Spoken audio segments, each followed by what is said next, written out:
जब हो गया यार, मतलब अब समझ में नहीं आता मोहम्मद शमी को करना क्या चाहिए। मतलब आप ये जब पैमाना हो गया क्या। पहले आप कहते थे कि रणजी ट्रॉफी खेलो, रणजी ट्रॉफी में परफॉर्मेंस दो।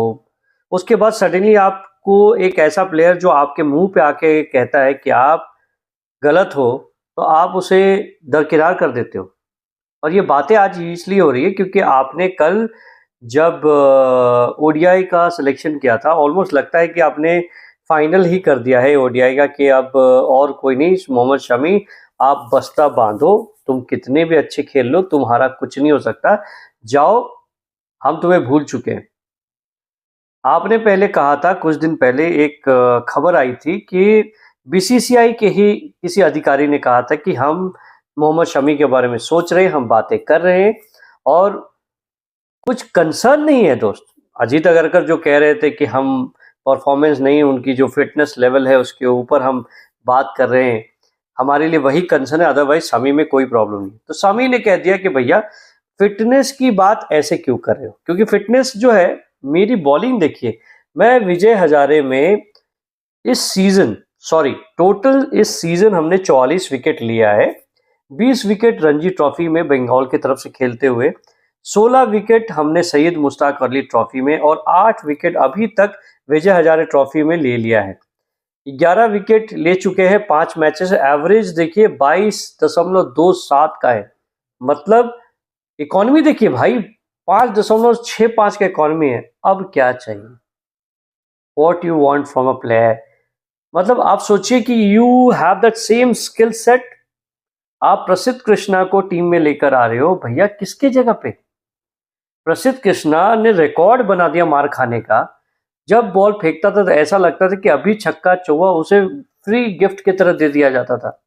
प्रसिद्ध कृष्णा को कहीं से भी इस टीम में डालने की जरूरत नहीं थी। You should have given Mohammed Shami an opportunity and a run to try himself. और उसके बाद वो खुद कहता कि बॉस मैं इस लेवल के लिए तैयार नहीं हूं, मुझे हटा दीजिए, तब एक फेयर अपॉर्चुनिटी होती है। अब आप कहते हो कि कंपटीशन इतनी टफ है, लेकिन उसने तो इतने सारे बॉल्स फेंक दिए, 2000 के करीबन इस सीजन उसने गेंदे फेंकी हैं। तो अब बताओ किस हिसाब से भाई साहब बंगाल का ये क्रिकेटर, जो आपके मुंह पे खड़े होकर कह सकता है कि मैं तो अभी फिट हूं, आप बताओ, खिलाओ मुझे, जितना खिलाओगे उतना खेलूंगा, और परफॉर्म किया। तो अब आंसर ही नहीं है। मुझे तो ये समझ में नहीं आ रहा बीसीसीआई अपना मुंह क्यों नहीं खोलती।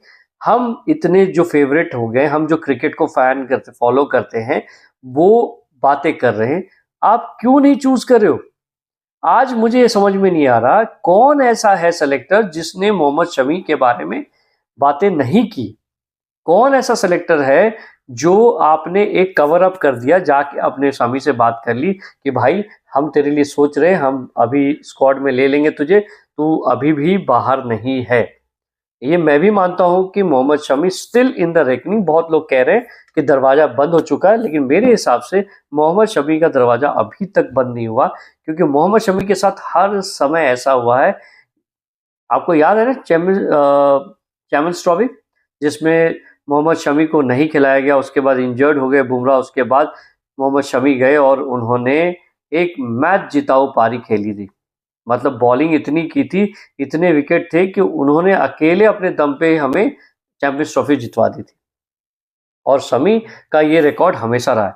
आज तक मैंने नहीं देखा इससे बेहतर सीम पोजीशनिंग किसी की, मैंने आज तक नहीं। एक मुझे श्रीशांत दिखते थे जिसकी सीम पोजीशनिंग बहुत खतरनाक थी, तो उससे मोहम्मद शमी। आपके पास इतना अच्छा स्पिन का एक्सपोनेंट है, आप फिर भी नहीं कर रहे हो यार। ये कैसी दुश्मनी बाबा? मैं कोई कम्युनल एंगल नहीं देना चाहता, बट स्टिल आप मोहम्मद शमी को किस बेसिस पे आप सेलेक्ट नहीं कर रहे हो? क्या आपके पास ऐसे बॉलर आ चुके हैं कि जो बुमराह और शमी सरीके के क्रिकेटर को भी कंपटीशन दे सकते हैं? बॉस अभी नहीं।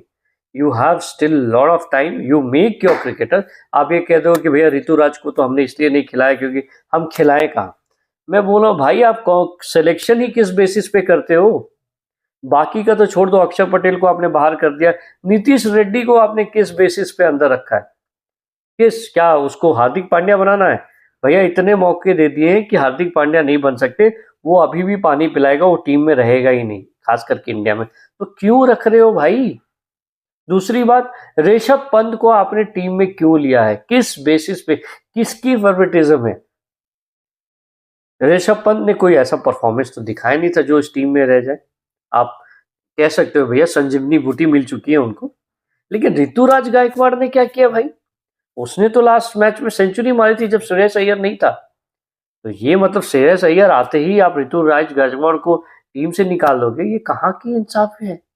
And we as an fan we don't talk to each other, हम बात क्यों नहीं करें उसके बारे में? तो भाई मैंने तो अपनी आर्ग्यूमेंट को बंद करता हूँ। मिलते हैं अगले वीडियो में। यदि पसंद आए तो please do like share subscribe. Till then मिलते हैं। Good bye.